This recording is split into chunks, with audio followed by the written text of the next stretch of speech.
It was a Monday morning in a city that had spent decades pretending its biggest problem would somehow solve itself. City Hall was packed. Cameras were rolling.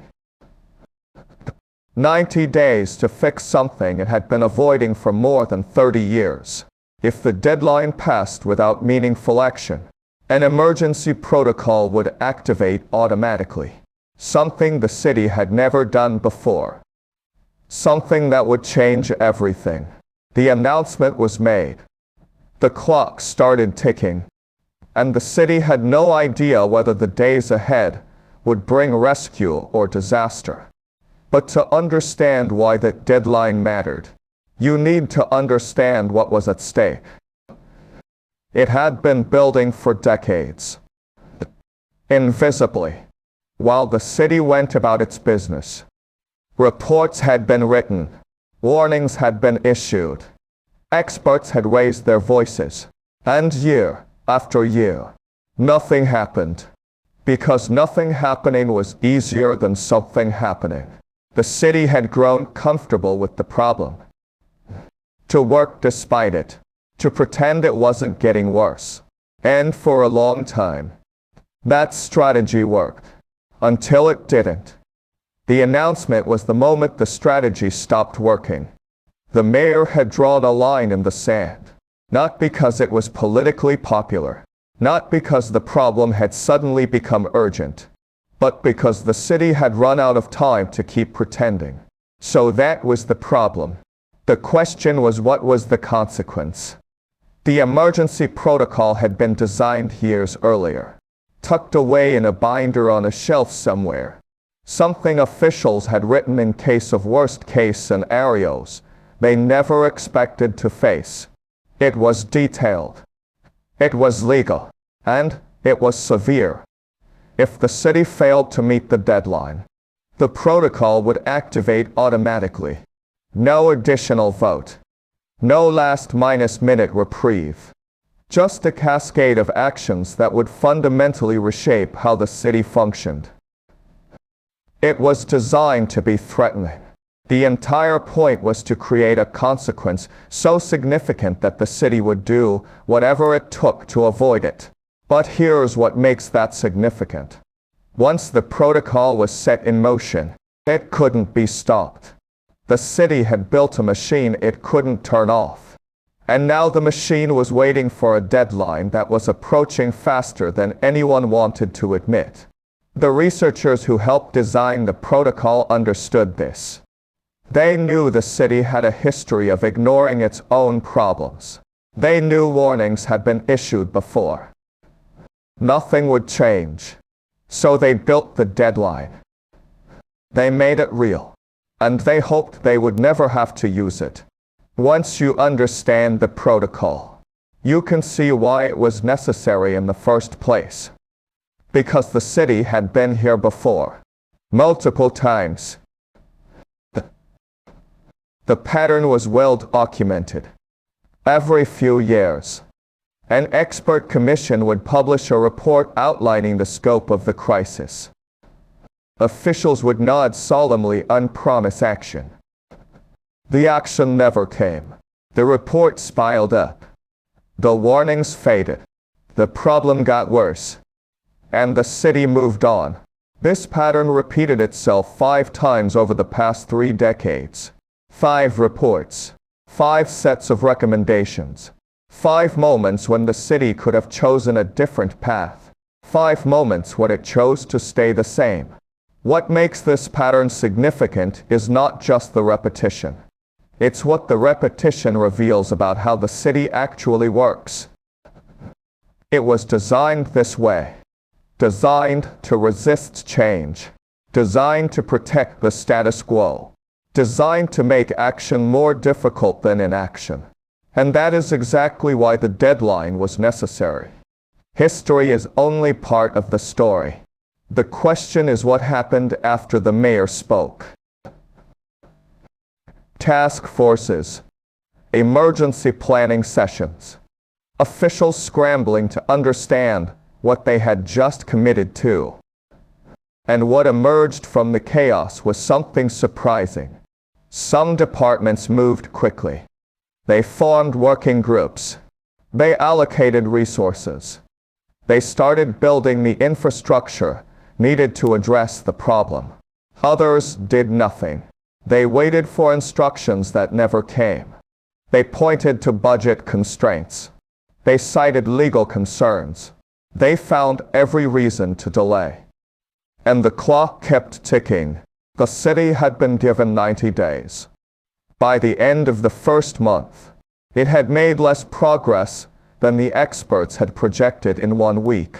By the end of the second month, the gap between what was needed and what was happening had become a chasm. And by the third month, the city was not going to meet the deadline. But that's only half the story. Because what happened next revealed something even more important. So that's what the city had done. What it hadn't done. The deeper question is why. Why does change happen so slowly in a system designed by people who want it to happen? Why does a city ignore a problem for decades and then act surprised when a deadline arrives and nothing has been done?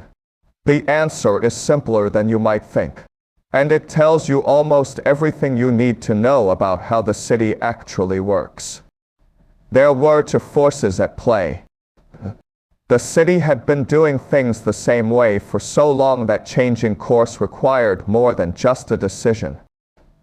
And that redesign would have cost money. And angered powerful interests. The second was resistance. Not the kind you hear about in press conferences. The kind that happens quietly. The kind that doesn't say no but says not yet. The kind that makes progress slow enough that no one notices it's stalling entirely. And here's what that resistance reveals. It was designed for stability. Stability, good times. Stability in bad times. Stability that had become a cage. The city had spent decades building a system that was almost impossible to change.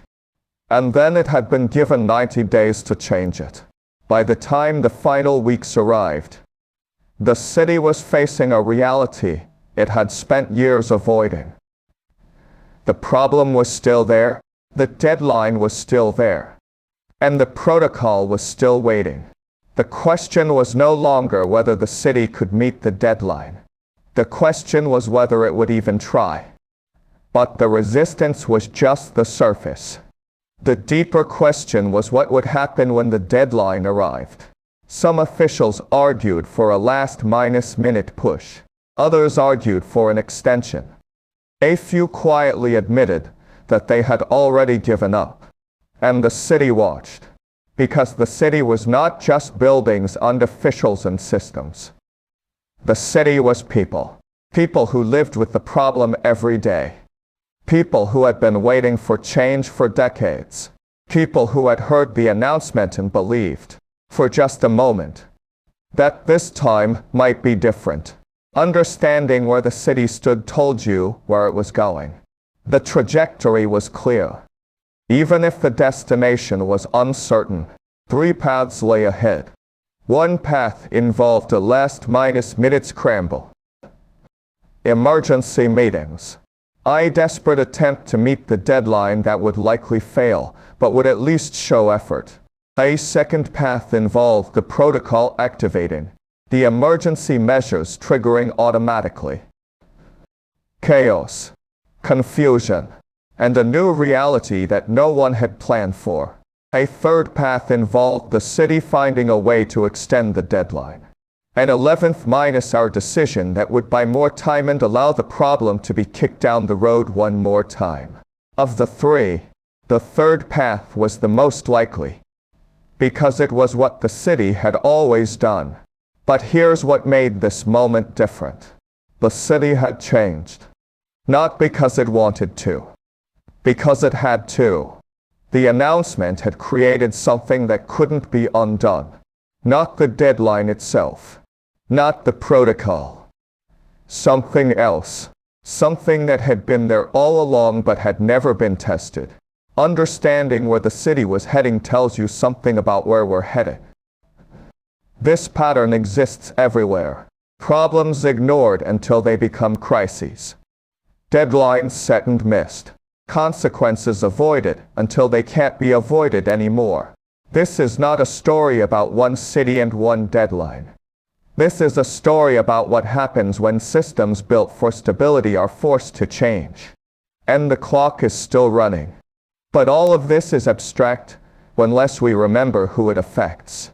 The people who woke up that Monday morning and heard the mayor's announcement. The people who live in the neighborhoods most affected by the problem. The people who have been waiting for change for decades. The people who have been told before that this time would be different. Who have been disappointed before. Who have learned not to trust the promises of officials. And yet they still hope. Because hope is what keeps a city alive. The deadline is approaching. Whether the people who make decisions will finally do what they were elected to do. The clock is still running. The question is whether the city will meet the moment. The question is what will happen when the decision is made, because the deadline is still approaching. The clock is still ticking, and the city still doesn't know whether it will rise to meet the moment or let the moment pass it by. Because the deadline hasn't arrived yet, and the city hasn't made its choice.